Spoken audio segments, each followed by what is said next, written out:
একটা কথা মনে রাখবেন, বর্তমান সভ্যতা আর বর্তমান এডুকেশন সিস্টেমটা এমন হয়ে গেছে, মানুষ বহু ক্ষেত্রে বিজ্ঞান নির্ভর হয়ে গেছে। বিশেষ করে ইউরোপিয়ানরা, পাশ্চাত্যবাদীরা, তারা বিজ্ঞান কি বলে শুধু সেটা লক্ষ্য করে, ইসলাম কি বলে সেটা দেখতে চায় না। তারা আগে বলে বিজ্ঞান কি বলে। না, মুসলমানদের আদর্শ, চিন্তা, চেতনা, তাদের মন মানন এমন হতে হবে, বিজ্ঞান যাই বলুক, আমার ইসলাম কি বলে সেটাকে আমি সর্বপ্রথম প্রায়োরিটি দেব। কারণ বিজ্ঞান এমন একটা জিনিস যেটা নিজেই নড়ে পড়ে। বিজ্ঞানের থিওরি কোনো সময় সঠিক বা একটার উপর থাকে এমন না। আজকে বিজ্ঞান বলছে এটা, এরপরের একজন বিজ্ঞানী আইসা বলে না, পূর্বের থিওরি ভুল ছিল। পরবর্তী বিজ্ঞান আইসা বলে যে এখন থেকে থিওরি এটা হবে। এরপরের বিজ্ঞান আইসা বলে পূর্বের থিওরি ভুল ছিল। এর বহু প্রমাণ রয়েছে। তার মানে বিজ্ঞানের যে থিওরি, এগুলো চূড়ান্ত পর্যায়ের থিওরি নয়। কিন্তু কোরআনের যে থিওরি, হাদিসের যে থিওরি, এগুলো চূড়ান্ত পর্যায়ের। চাই সেটা আমাদের বোধগম্য হোক না হোক। তাহলে যেটা বলতে চাই, মেন কথা হচ্ছে ইসলাম আমাকে যেটা বলে সেটাই করতে হবে। বিজ্ঞান এটাকে মানুক না মানুক, বিজ্ঞান এটাকে পালন করার কথা বলুক না বলুক, বিজ্ঞান এটাকে অ্যালাউ করুক না করুক। তবে সবচেয়ে মজার বিষয় এবং আনন্দের বিষয় হচ্ছে, বিজ্ঞান যত উৎকর্ষতার দিকে এগুচ্ছে, তত আমাদের ইসলামের সত্যতা প্রমাণিত হচ্ছে। আমি এটা যে বলতেছি, এটা দ্বারা আপনারা বুঝছেন না যে হয়তো রমজানের রোজা বিজ্ঞান পালন করতে না করে, না। মজার বিষয় হচ্ছে, বিজ্ঞানীও বলে রমজান মাসের রোজা মানব শরীরের জন্য উপকারী। কিভাবে উপকারী আমি সেটা বললেই আপনারা বুঝতে পারবেন। বিজ্ঞান বলে, যেমন 70 দশকে জাপানি এক বিজ্ঞান রোজা সম্পর্কে একটা আর্টিকেল লেখে বা একটা বই লেখে নোবেল পুরস্কারও পেয়েছিল। তো বিশ্বের বিভিন্ন বড় বড় বিজ্ঞানীরা বলে, চিকিৎসা বিজ্ঞানীরা, যে রোজা মানব শরীরের জন্য অনেক উপকারী, শুধু উপকারী নয়। এমনকি ইউরোপের অনেক বিজ্ঞানীরা নিজেরা অমুসলিম হওয়া সত্ত্বেও মাসের, বছরের নির্দিষ্ট কিছু দিনে তারাও উপবাস থাকত এবং উপবাস থাকে, এবং এটাকে নিজের শরীরের জন্য ভালো মনে করে। বিজ্ঞান কি বলে? বিজ্ঞান বলে আমাদের যে বডি স্ট্রাকচারটা, বিশেষ করে আমাদের স্টমাক, পাকস্থলী, এটা হচ্ছে আমাদের হজম প্রক্রিয়া সম্পন্ন করার একটা যন্ত্র। তো আমাদের পেটের ভিতরে, স্টমাকের ভিতরে যে যন্ত্রপাতি আছে, এটা দুনিয়ার কলকারখানা, ফ্যাক্টরি, মেল এর মতো। দুনিয়ার মধ্যে মেল ফ্যাক্টরি যেমনভাবে তার ইঞ্জিন, তার বিভিন্ন যন্ত্রাংশের মাধ্যমে পরিচালিত হয়, চলে, ঠিক তদ্রূপভাবে মানব বডিতেও তার স্টমাকের মধ্যে বিশেষ করে কি রয়েছে, এরকম কলকবজা যন্ত্রাংশ রয়েছে। দুনিয়ার মেল ফ্যাক্টরির মেশিনগুলো চলতে চলতে একটা পর্যায়ে যেমন এটাকে বিরতি দিতে হয়, আর না হয় যে কোনো সময় দুর্ঘটনা ঘটতে পারে, মেল ফ্যাক্টরির মেশিনের ক্ষতি হয়, ড্যামেজ হয়, ঠিক তদ্রূপভাবে মানুষের স্টমাকে, পেটের ভিতরে যে যন্ত্রাংশ আছে, যেগুলো খাবার হজম করতে সহায়তা করে। এমনকি মেডিকেল সায়েন্টিস্টরা বা মেডিকেল সায়েন্স বলে, আমরা যদি একটা সরিষাও খাই, এই সরিষাটাকেও হজম করার জন্য পেটের ভিতরে যে যন্ত্রগুলো আছে, যেগুলো হজম করে, এগুলো দ্রুত কাজ শুরু করে দেয়। ঠিক তদ্রূপভাবে আমাদের পেটের ভিতরে যে যন্ত্রপাতিগুলো আছে হজম করার জন্যে, সেগুলো 24 ঘন্টা খাদ্য যতক্ষণ হজম না হয় ততক্ষণ চলতেই থাকে, চলতেই থাকে, চলতেই থাকে। তো দুনিয়ার কলকারখানার যে যন্ত্রাংশগুলো আছে, মেশিনগুলো আছে, এগুলোকে একটা সময় রেস্ট দিতে হয়, বিরতি দিতে হয়। ঠিক তদ্রূপভাবে মেডিকেল সায়েন্স বলে যে মানুষের যে পেটের ভিতরে যে যন্ত্রপাতিগুলো আছে, যেগুলো হজমের কাজ করে, এগুলোকেও বছরের বা মাসের নির্দিষ্ট কিছু সময়ের জন্য বিরতি দিতে হয়। আর না হয় একটা পর্যায়ে এগুলো দুর্বল হয়ে যায়। দুর্বল হয়ে মানুষের মধ্যে যে তারুণ্যের একটা চাপ ছিল, এটা অতি সত্বর, অতি দ্রুত সময়ে ফুরিয়ে যায়। অতি দ্রুত মানুষের মধ্যে বার্ধক্যের চাপ চলে আসে। মানে এক কথায়, মানুষ যদি নির্দিষ্ট কিছু সময় উপবাস না থাকে, যেটাকে আমাদের ইসলামের পরিভাষায় রোজা বলি, তারা বলে ফাস্টিং বা উপবাস, বা খাবার থেকে নির্দিষ্ট সময় বিরত থাকা। তো আমরা যদি এই উপবাসটা থাকি, তাহলে আমাদের পেটের ভিতরের যে যন্ত্রপাতিগুলো আছে, যেগুলো আমাদের খাবারকে হজম করতে সহায়তা করে, এগুলো নির্দিষ্ট সময় পর্যন্ত বিরতি গ্রহণ করে। বিরতি গ্রহণ করার দ্বারা কি হয়, পরবর্তী টাইমে এগুলো নতুন জীবন লাভ করে, নতুনভাবে উজ্জীবিত হয়, শক্তিশালী হয়। আগে যেমন ছিল এখন এটা আগের চেয়ে বহুগুণ শক্তিশালী হয়ে গেছে। এইরকমভাবে রোজা রাখার দ্বারা আমার স্টমাকের যন্ত্রপাতিগুলো আগের চেয়ে বহুগুণ দ্বিগুণ শক্তি লাভ করে, নতুন জীবনী শক্তি, নতুন চালিকা শক্তি লাভ করে। আমার বডির জন্য এটা অনেক ফলপ্রসূ হয়, আমার বডির জন্য এটা অনেক উপকারী হয়। এই হচ্ছে মেডিকেল সায়েন্সের ভাষা রোজা সম্পর্কে। তাহলে বিজ্ঞানের ভাষায় আমরা কি বুঝলাম? আমরা যদি রোজা রাখি, এতে করে আমার স্টমাকের উপকারী, আমার অল বডির জন্য এটা উপকারী হবে। আরও কি বলে বিজ্ঞানীরা শুনেন। বিজ্ঞানীরা বলে দুনিয়ার মেশিনপত্র চলতে গেলে ফুয়েল লাগে, অকটেন লাগে, পেট্রোল লাগে, মোবিল তেল, মোবিল ইত্যাদি লাগে। তো মানুষের যে ভিতরে যে যন্ত্রপাতিগুলো আছে, এগুলোও চলতে গেলে ফুয়েল লাগে, তেল লাগে, জ্বালানি লাগে, পেট্রোল, অকটেন সবই লাগে। মানুষের শরীরের যন্ত্রগুলো চলতে গেলে যে তেল ব্যবহার হয়, যেই তেলের মাধ্যমে আমাদের শরীরের ইঞ্জিনগুলো অ্যাক্টিভ থাকে, সেই তেলের নাম হচ্ছে ফ্যাট, চর্বি। আমাদের এই চর্বিগুলো যখন আমরা একটা নির্দিষ্ট সময় উপবাস থাকার কারণে আমাদের তেল ফুরিয়ে যায়, আমাদের শরীরের জ্বালানি শেষ হয়ে যায়, তখন আমাদের স্টমাকে, পেটের ভিতরে অতিরিক্ত যে চর্বিগুলো আছে, অতিরিক্ত যে ফ্যাটগুলো আছে, এগুলো তখন ইঞ্জিনে ওই ফ্যাটগুলোকে, চর্বিগুলোকে টানতে থাকে। ওই সময়ে ওই অতিরিক্ত ফ্যাটগুলো জ্বলে যায়, কারণ ইঞ্জিন চলতে গেলে জ্বালানির প্রয়োজন। যখন আমাদের শরীরের নির্দিষ্ট জ্বালানিগুলো উপবাস থাকার কারণে শেষ হয়ে যায়, তখন কিন্তু ইঞ্জিন চলতে গিয়ে কি করতে হয়, শরীরের অতিরিক্ত চর্বিগুলো, ফ্যাটগুলো টানতে থাকে। যার কারণে আমার শরীরের যে অতিরিক্ত চর্বি ছিল, অতিরিক্ত ফ্যাট ছিল, সেগুলো জ্বলে যায়, নিঃশেষ হয়ে যায়। এগুলো অতিরিক্ত ফ্যাটগুলো জ্বলে যাওয়ার দ্বারা, নিঃশেষ হয়ে যাওয়ার দ্বারা আমার শরীরের জন্য এটা অনেক উপকারী হয়, এটা আমার শরীরের জন্য কল্যাণ বয়ে আনে। আমাদের ফ্যাট হওয়ার কারণে আমাদের মেদ বেড়ে যায়, ফ্যাট বড় হয়ে যায়, যার কারণে আমরা ডায়েট করতে হয়। আমাদের বহু টাকা খরচ করে ডাক্তারের ফর্মুলা অনুযায়ী ডায়েট করতে হয়, এই খাবার, এই খাবার, এই খাবার খেতে হয়, অনেক রুলস মেনটেন করে চলতে হয়। কিন্তু আল্লাহ তাআলা আমাদেরকে একটা প্রাকৃতিকভাবে রুলস দিয়েছেন যে তোমরা যদি এটাকে মেনটেন করতে পারো, তোমাদের ডক্টরের শরণাপন্ন হয়ে ডায়েট করতে হবে না, এই খাবার থেকে বিরত থাকতে হবে, ওই খাবার খেতে হবে, এত টাকা খরচ করতে হবে, এত কিছুর দরকার নেই। তাহলে আমরা কি বুঝলাম? রোজা রাখা বিজ্ঞানসম্মত। তার মানে আমাদের উদ্দেশ্য যেন এমন না হয় যে আমরা রোজা রাখতেছি আমাদের জিসিমের উপকারের জন্য, আমাদের বডির ভালোর জন্য, তাহলে কিন্তু আবার রোজার সওয়াব পাবো না। আমাদের নিয়ত থাকবে রোজা রাখতেছে একমাত্র আল্লাহর সন্তুষ্টির জন্য। এর সাথে আমাদের বাড়তি লাভ কি হচ্ছে? আমাদের মানব শরীর সুস্থ রাখার জন্য, রোগ প্রতিরোধ ক্ষমতা বৃদ্ধি পাওয়ার জন্য রোজা বিরাট ধরনের সহায়ক ভূমিকা পালন করতেছে। এগুলো বিজ্ঞানের 2 নম্বর অভিমত।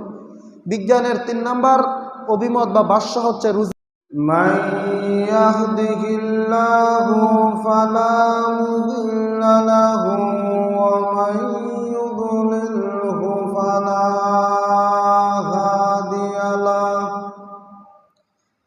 ওয়া নাশহাদু আন লা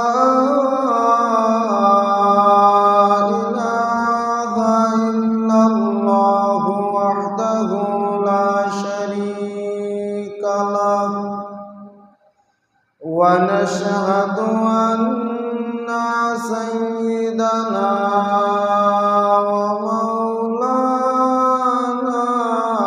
محمدا عبده ورسوله الذي أرسل إلى الناس كافة بشيرا ونذيرا وداعيا إلى الله بإذنه وسراجا منيرا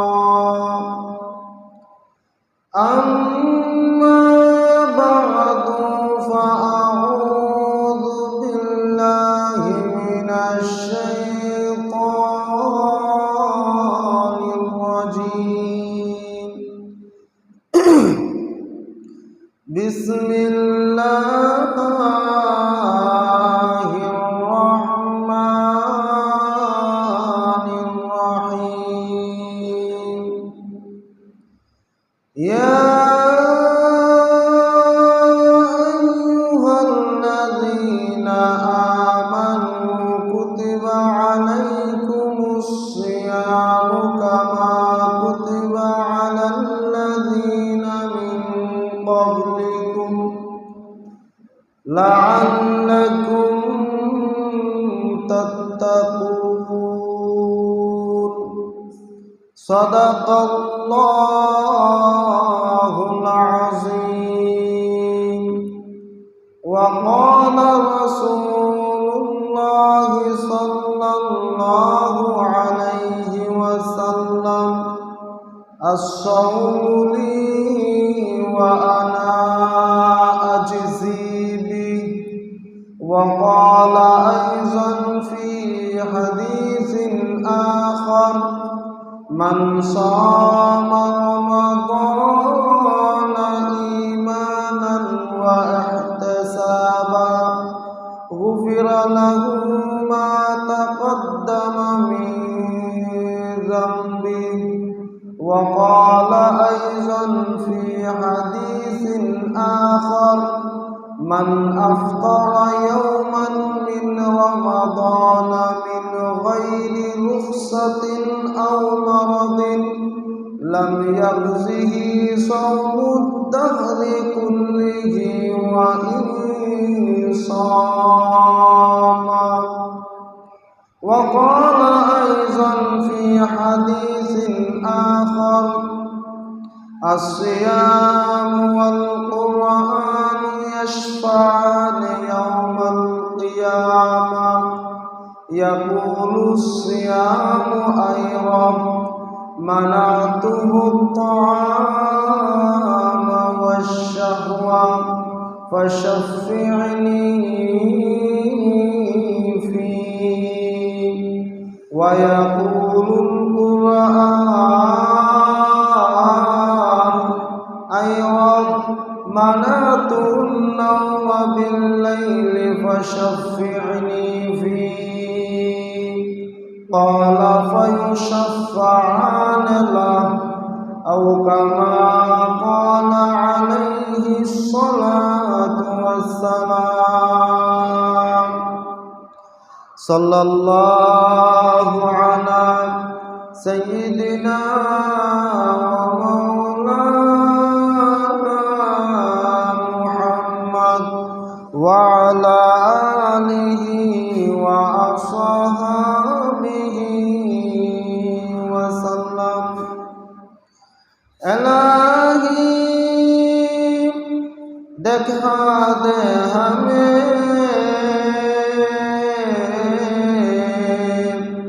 दियारे मदीना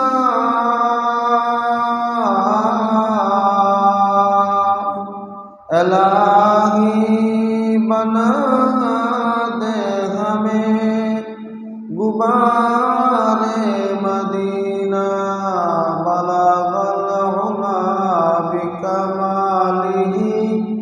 كشف الدجى بجماله حسنت جميع خصاله صلوا عليه وآله الحمد لله সমস্ত প্রশংসা মহান আল্লাহ পাক রব্বুল ইজ্জতের দরবারে জ্ঞাপন করছি, যিনি আমাদেরকে পবিত্র একটি মাসে পবিত্র একটি দিনে আল্লাহর ঘর মসজিদে আসার এবং বসার মতো তৌফিকটুকু এনায়েত করেছেন। এজন্য সকলেই অন্তরের অন্তঃস্থল থেকে কালিমাতুত শুকর আদায় করে বলি আলহামদুলিল্লাহ। সম্মানিত মুসল্লিয়ানে কেরাম, আজকে রমজানুল মুবারক এর দ্বিতীয় সপ্তাহ।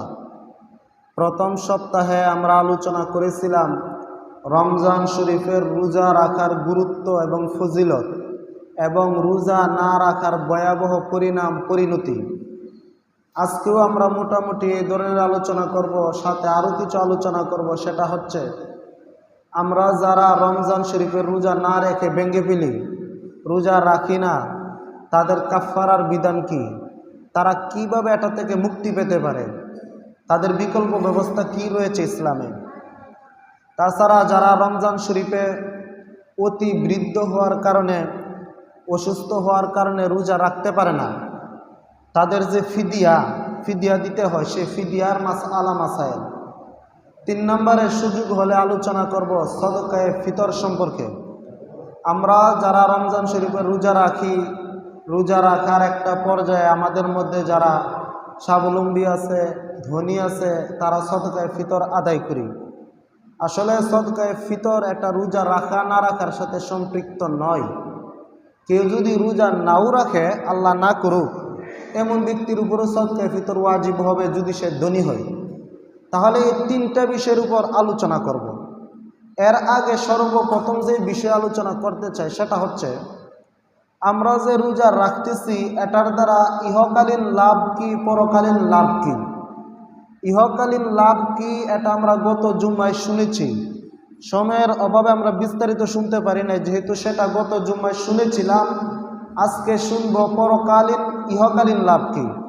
গত জুম্মায় শুনেছিলাম পরকালীন লাভ কি, আর আজকের জুম্মায় শুনবো রোজা রাখার দ্বারা ইহকালীন লাভ কি, দুনিয়ার জীবনে আমাদের শারীরিক কি লাভ হয়।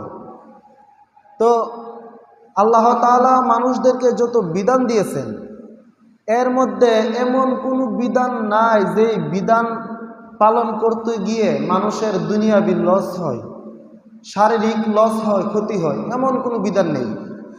এটা তো একটা কথা, ফাইনাল কথা মেনে নিলাম। যদিও এমন কোনো বিধান থেকে থাকে যেটা পালন করলে আমাদের শারীরিক ক্ষতি হতে পারে, যা বিজ্ঞান বলে, মেডিকেল সায়েন্স বলে, মেডিকেল সায়েন্টিস্টরা বলে যে আল্লাহর এই বিধান পালন করতে গেলে তোমার শারীরিক এই ক্ষতি হতে পারে। যদিও বিজ্ঞান বলে এই ক্ষতি হতে পারে, তারপরেও আমরা বলবো আমান্না ওয়া সাল্লামনা, সামি'না ওয়া আতা'না, আমরা আল্লাহর বিধান শুনছি এবং মানছি। বিজ্ঞান কি বলে সেটা দেখার টাইম নাই, চিকিৎসা বিজ্ঞান কি বলে সেটা দেখার টাইম নাই। কারণ সারা দুনিয়া একদিকে আর আল্লাহর হুকুম একদিকে। সারা দুনিয়া উল্টা বলুক, আল্লাহর হুকুম বলছে এটা করতে হবে, এটাই করব। আর একটা কথা মনে রাখবেন, বর্তমান সভ্যতা আর বর্তমান এডুকেশন সিস্টেমটা এমন হয়ে গেছে, মানুষ বহু ক্ষেত্রে বিজ্ঞান নির্ভর হয়ে গেছে। বিশেষ করে ইউরোপিয়ানরা, পাশ্চাত্যবাদীরা, তারা বিজ্ঞান কি বলে শুধু সেটা লক্ষ্য করে, ইসলাম কি বলে সেটা দেখতে চায় না। তারা আগে বলে বিজ্ঞান কি বলে। না, মুসলমানদের আদর্শ, চিন্তা, চেতনা, তাদের মন মানন এমন হতে হবে, বিজ্ঞান যাই বলুক, আমার ইসলাম কি বলে সেটাকে আমি সর্বপ্রথম প্রায়োরিটি দেব। কারণ বিজ্ঞান এমন একটা জিনিস যেটা নিজেই নড়ে পড়ে। বিজ্ঞানের থিওরি কোনো সময় সঠিক বা একটার উপর থাকে এমন না।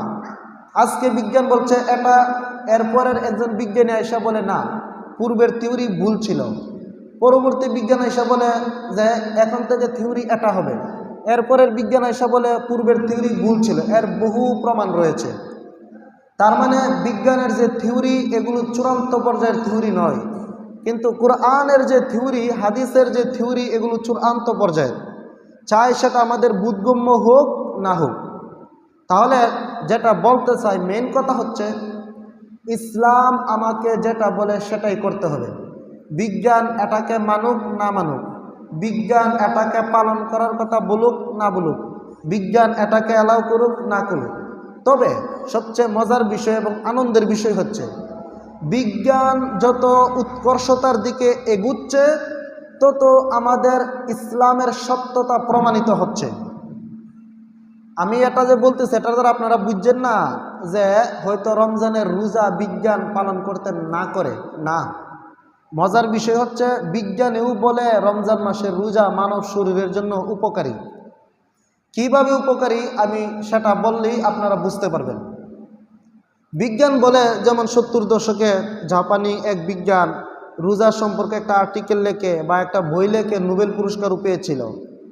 তো বিশ্বের বিভিন্ন বড় বড় বিজ্ঞানীরা বলে, চিকিৎসা বিজ্ঞানীরা, যে রোজা মানব শরীরের জন্য অনেক উপকারী, শুধু উপকারী নয়, এমনকি ইউরোপের অনেক বিজ্ঞানীরা নিজেরা অমুসলিম হওয়া সত্ত্বেও মাসের, বছরের নির্দিষ্ট কিছু দিনে তারাও উপবাস থাকত এবং উপবাস থাকে, এবং এটাকে নিজের শরীরের জন্য ভালো মনে করে। বিজ্ঞান কি বলে? বিজ্ঞান বলে আমাদের যে বডি স্ট্রাকচারটা, বিশেষ করে আমাদের স্টমাক, পাকস্থলী, এটা হচ্ছে আমাদের হজম প্রক্রিয়া সম্পন্ন করার একটা যন্ত্র।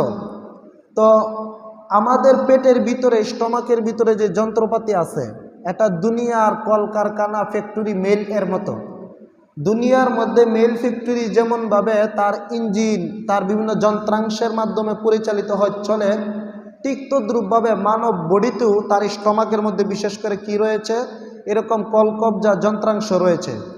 দুনিয়ার মেল ফ্যাক্টরির মেশিনগুলো চলতে চলতে একটা পর্যায়ে যেমন এটাকে বিরতি দিতে হয়, আর না হয় যে কোনো সময় দুর্ঘটনা ঘটতে পারে, মেল ফ্যাক্টরির মেশিনের ক্ষতি হয়, ড্যামেজ হয়, ঠিক তদ্রূপভাবে মানুষের স্টমাকে, পেটের ভিতরে যে যন্ত্রাংশ আছে যেগুলো খাবার হজম করতে সহায়তা করে, এমনকি মেডিকেল সায়েন্টিস্টরা বা মেডিকেল সায়েন্স বলে আমরা যদি একটা সরিষাও খাই, এই সরিষাটাকেও হজম করার জন্য পেটের ভিতরে যে যন্ত্রগুলো আছে যেগুলো হজম করে, এগুলো দ্রুত কাজ শুরু করে দেয়। ঠিক তদ্রূপভাবে আমাদের পেটের ভিতরে যে যন্ত্রপাতিগুলো আছে হজম করার জন্যে, সেগুলো 24 ঘন্টা খাদ্য যতক্ষণ হজম না হয় ততক্ষণ চলতেই থাকে।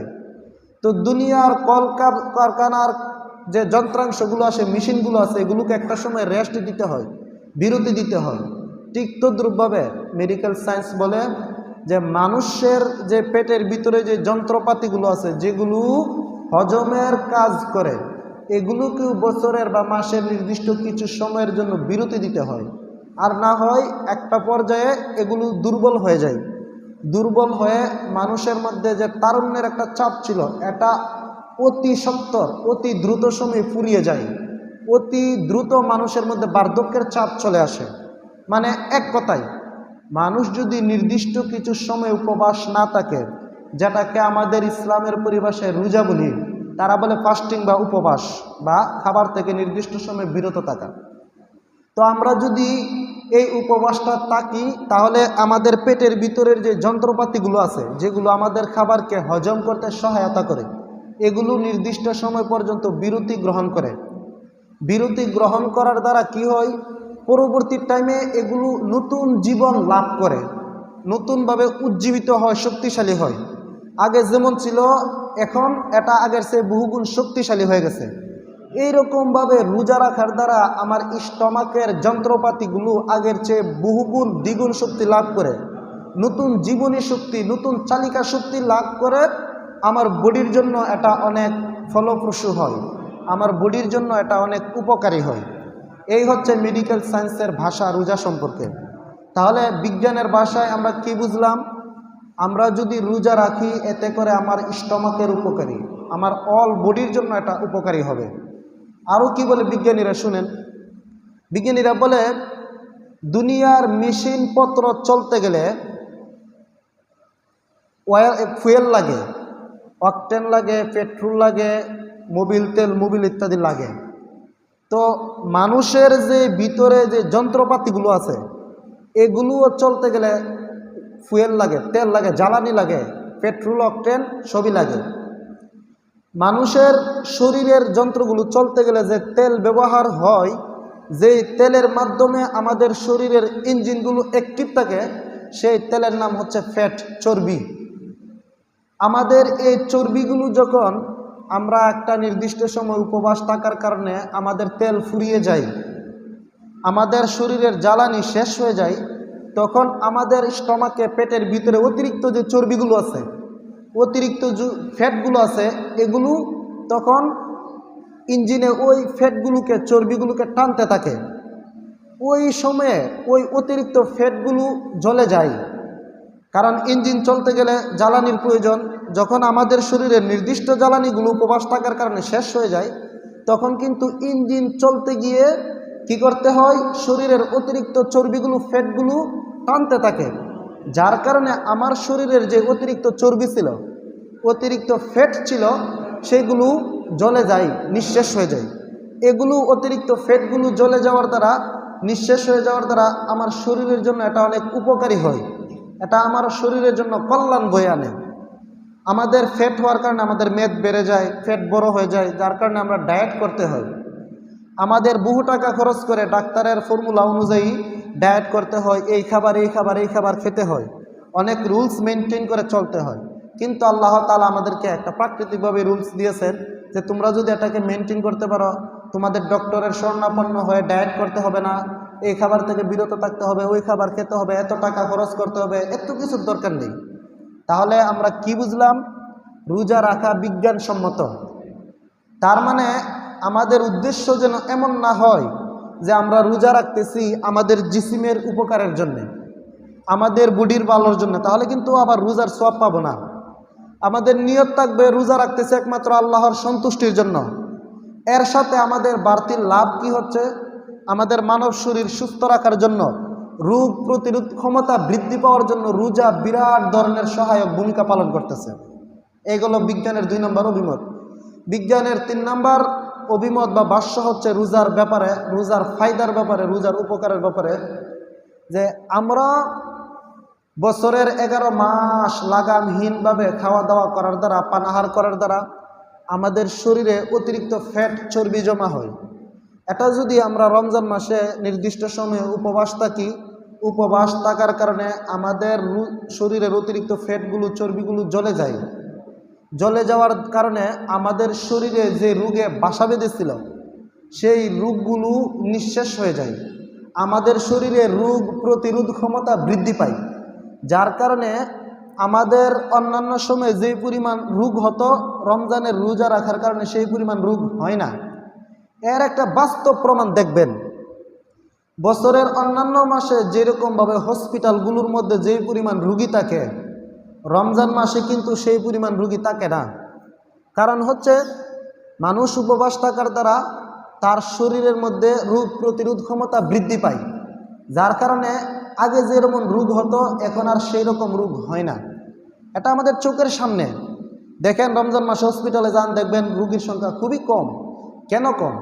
কারণ এই যে উপবাস থাকার দ্বারা আমাদের শরীরে রোগ প্রতিরোধ ক্ষমতা বৃদ্ধি পেয়েছে, যার কারণে আমাদের শরীরে আগের মতো রোগ হয় না। এই হচ্ছে বিজ্ঞানের ভাষা। এবার আসুন কোরআন আল্লাহ কি বলেন। পবিত্র কোরআন আল্লাহ বলেন, ওয়া তাসুমু খায়রুল লাকুম ইন কুনতুম তা'লামুন।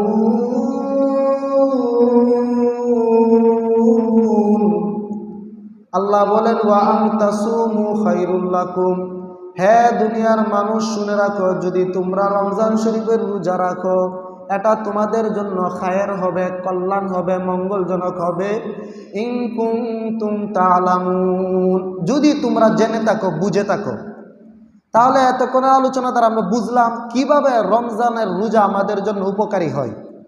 সম্মানিত উপস্থিতি, ইসলাম কত সুন্দর ধর্ম, কত সহজ ধর্ম আমরা গত জুমাতে আলোচনা করেছি। আল্লাহ রাব্বুল আলামিন বলেন, তোমাদের মধ্যে যদি কেউ অসুস্থ হয়, সফরে যায়, তাহলে তার রোজা রাখতে হবে না। এটা হচ্ছে দ্য বিউটি অফ ইসলাম, ইসলামের সৌন্দর্য।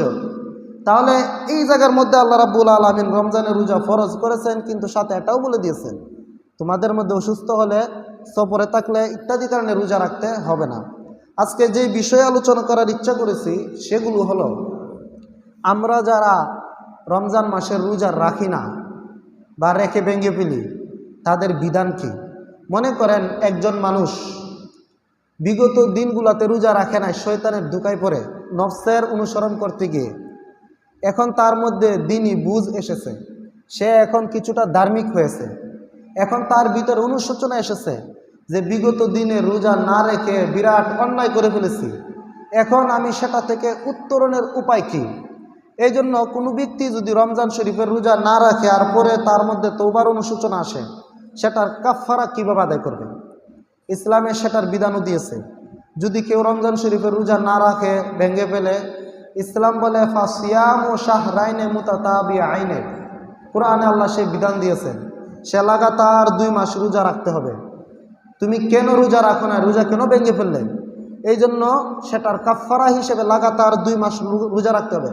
সূরাতুল মুজাদালার 4 নম্বর আয়াত আল্লাহ বলেন, ফামাল্লাম ইয়াস্তাতি, যে ব্যক্তি রোজা রাখে নাই, ফাসিয়ামু শাহরাইনে মুতাতাবিআইনে, সেই ব্যক্তি কি করতে হবে, সেটার কাফফারা দিতে হবে, সেটার প্রায়শ্চিত্ত তাকে ভোগ করতে হবে। সেটা হচ্ছে শাহরাইনে মুতাতাবিআইনে, লাগাতার 2 মাস রোজা রাখতে হবে। কি বুঝলেন? যারা রমজানের রোজা রাখে নাই, রোজা ভেঙে ফেলেছে, পরবর্তীতে সেটার কাজা কাফফারা কিভাবে হবে, সেটার একটা রোজা তো রাখবে কাজা হিসেবে, আর সাথে 7টি রোজা রাখতে হবে লাগাতার 2 মাস। যদি লাগাতার 2 মাস রোজা রাখে তাহলে সে যে রোজাটা ভেঙে ফেলেছিল সেটার কাফারা আদায় হবে। এরপর আশা করা যায় আল্লাহ তাআলা তাকে মাফ করবেন।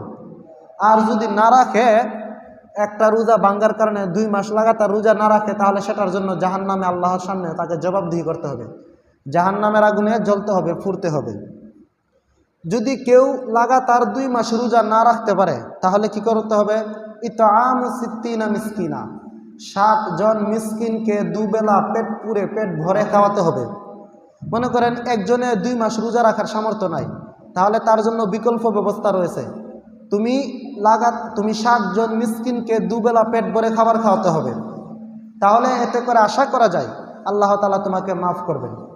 তাহলে আপনারা কি বুঝলেন যে রমজান মাসের রোজা কি ভেঙে দেওয়া যাবে? ভাঙ্গা যাবে না। যদি ভাঙ্গেন তাহলে সেটার কাফারা হিসেবে একটা রোজার কারণে 2 মাস রোজা রাখতে হবে, তাও লাগাতার। যদি মাঝখানে কোনো কারণে ভেঙে যায় আবার নতুন করে রাখতে হবে। এই হচ্ছে রোজার কাফারা। তাহলে আমরা বুঝলাম এটা থেকে সতর্ক হতে হবে যে সামান্য ছোটোখাটো অজুহাতের কারণে রমজানের রোজা ভঙ্গ করা যাবে না। যদি ভঙ্গ করে আমার উপরে জরিমানা আসবে। সম্মানিত মুসল্লিয়ানে কেরাম, এটার থেকে আমরা সতর্ক হব যে আমরা জিন্দিগিতে আর কোনো দিন রোজা ভঙ্গ করব না। হ্যাঁ, ইসলাম তো সহজ।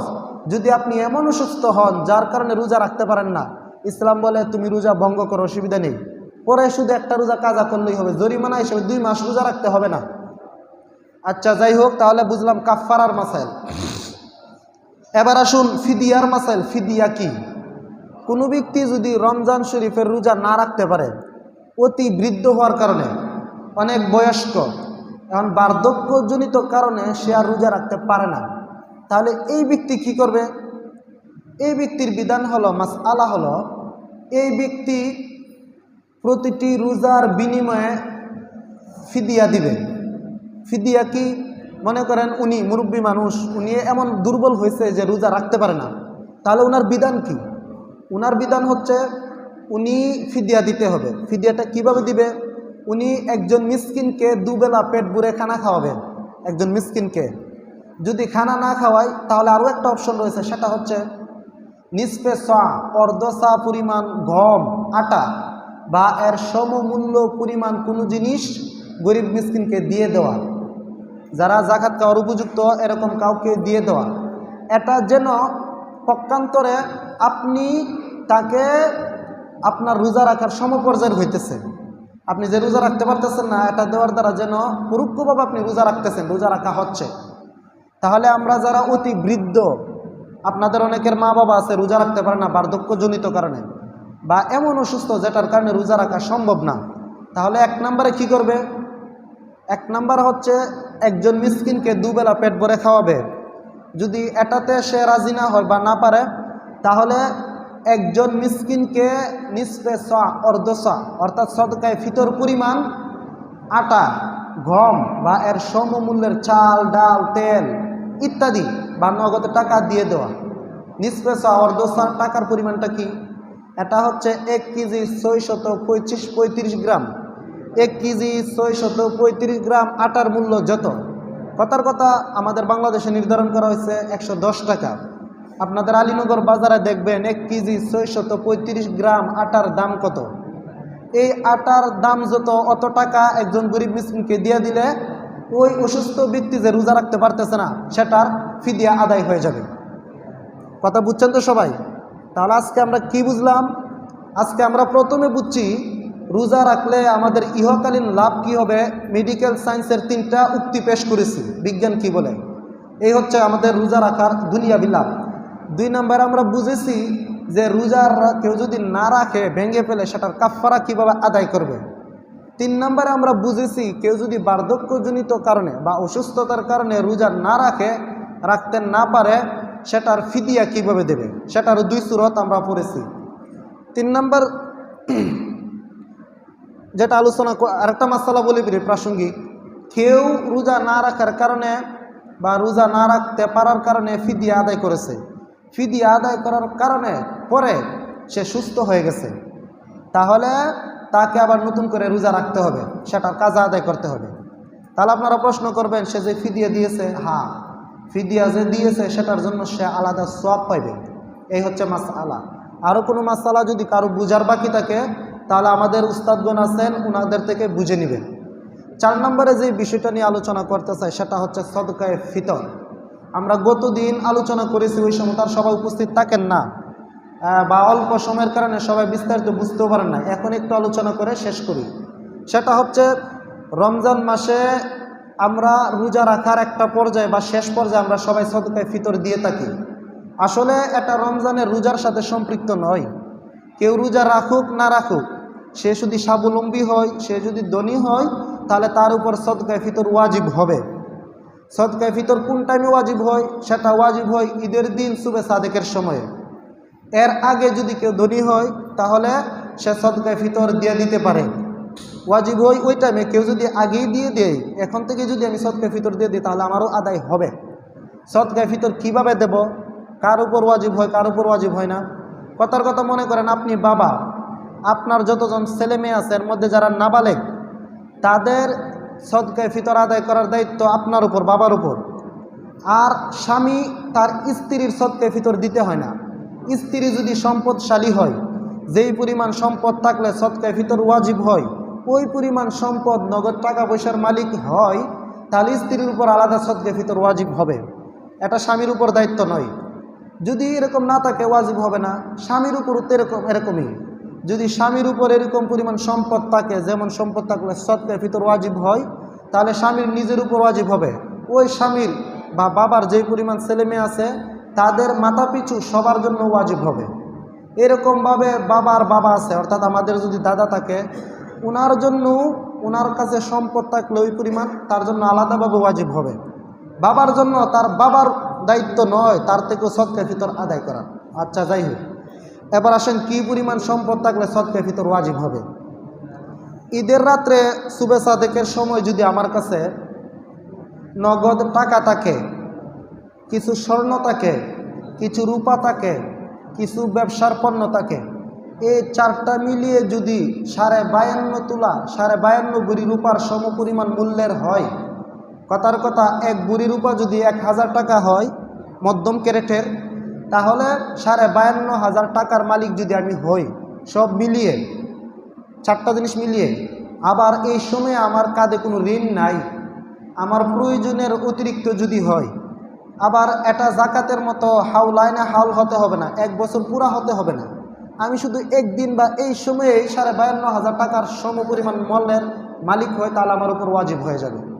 যদি ওয়াজিব হয়, আমি বাবা হলে আমার নাবালেগ ছেলে মেয়েদেরটাও আমাকে দিতে হবে। এরকমভাবে আমরা দিয়ে দেব। কি পরিমাণ দেব?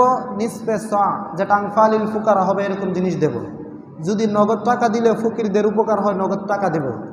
যদি আটা দিলে ফকিরদের উপকার হয়, তাহলে 1 কেজি 635 গ্রাম আটা, যেটাকে আমরা 2.25 বলি, সতর্কতার জন্য আমরা 2.2 কেজি আটা দিতে পারি, বা গম দিতে পারি, বা এই মূল্যের তেল দিতে পারি, চাউল দিতে পারি, ডাউল দিতে পারি, যেটা দরকার এটা দিতে পারি, একটা দিলে আদায় হয়ে যাবে। এরকমটা দিলে কেন কি হবে আমাদের, বা আমরা সদকায়ে ফিতর কেন দেব? সদকায়ে ফিতর এই জন্য দেব, আমরা যে রমজান মাসে রোজা রেখেছি, এই রোজা রাখতে গিয়ে তার হক সহ রোজা রাখতে পারি নাই, তার হক আদায় করে রোজা রাখতে পারি না, কিছু ত্রুটি হয়েছে।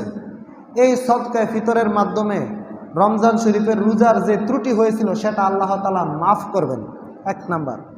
2 নাম্বার কারণ হচ্ছে সামাজিক ভারসাম্যতা ঠিক রাখতে গিয়ে আল্লাহ তাআলা এই বিধান দিয়েছে, যেন আমাদের সমাজ থেকে বৈষম্য দূর হয়, সামাজিক সোসাইটির যে ব্যালেন্স আছে সেটা যেন রক্ষা হয়। কিভাবে?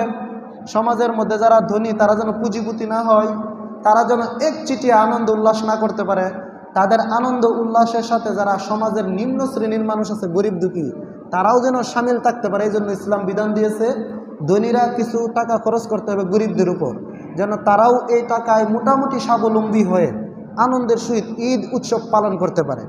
এই হচ্ছে সদকায়ে ফিতরের 2 নম্বর হিকমত। তাহলে আমরা বুঝলাম ইসলাম সুন্দর ধর্ম, ইসলাম সবার অধিকার নিশ্চিত করে। ইসলাম যেমন ঈদ পালন করবে ধনীরা ধুমধামে, গরিবরাও যেন মোটামুটি স্বাচ্ছন্দ্যের সহিত ঈদ পালন করতে পারে, সেই বিধানও দিয়েছেন। তাহলে আজকে আমরা বুঝতে পারলাম এই কতগুলো মাসআলা। আল্লাহ তাআলা আমাদের সবাইকে এই মাসআলার উপর আমল করার তৌফিক দান করুন। গত রাত্রে আমরা বলেছিলাম যে নামাজের প্রশিক্ষণ হবে, আসলে এটা খুবই দরকার। এই জন্য আপনাদের দায়িত্ব হচ্ছে আমাদের থেকে নামাজের প্রশিক্ষণ গ্রহণ করা। আর আমরা যেহেতু এই মসজিদের ইমাম এবং আমরা যেহেতু এই মসজিদে আলোচনা করি, আমাদেরও দায়িত্ব হচ্ছে আপনাদেরকে সেগুলো বুঝিয়ে দেওয়া। সেই হিসেবে আপনারা আপনাদের অধিকার নেবেন আর আমরা আমাদের দায়িত্ব আপনাদের কাছে আদায় করব। আমরা সবাই ইনশাল্লাহ নামাজের পরে থাকার চেষ্টা করব। আমাদেরকে নামাজের প্রশিক্ষণ দেওয়া হবে, এতে করে আমাদের নামাজ ইনশাল্লাহ শুদ্ধ হবে, সুন্দর হবে। আর ইনশাল্লাহ আগামী জুম্মাতে জাকাতের আলোচনা আছে, এতেকাফের আলোচনা আছে, আরও কিছু মাসালা আছে।